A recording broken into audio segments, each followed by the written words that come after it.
ஆச்சி பாதாம் ட்ரிங்க். ஆச்சி பாதாம் ட்ரிங்க் ஒன்னு வாங்கினா ஒன்னு ஃப்ரீ.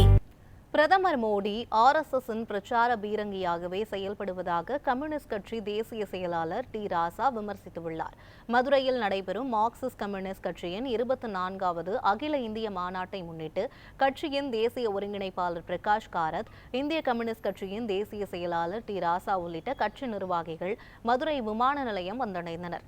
அவர்களுக்கு தொண்டர்கள் உற்சாக வரவேற்பு அளித்தனர். இதைத் தொடர்ந்து செய்தியாளர்களுக்கு பேட்டியளித்த டி. ராசா, RSS கொள்கைகளை பின்பற்றக்கூடிய கட்சியாக பாஜக மாறியுள்ளதாக கூறினார்.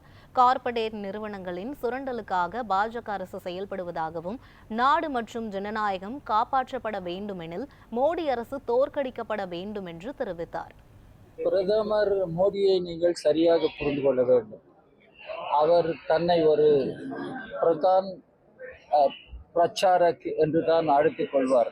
தன்னை ஒரு முதன்மையான RSS பிரச்சாரகராகத்தான் அவர் தொடர்ந்து சொல்லி வந்திருக்கிறார். இதில் எந்த வியப்பும் இல்லை.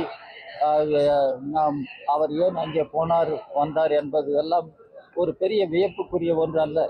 அவர் ஒரு பிரச்சாரகர். அவர் RSS எடுபடியாகத்தான் இன்றைக்கு செயல்படுகிறார்.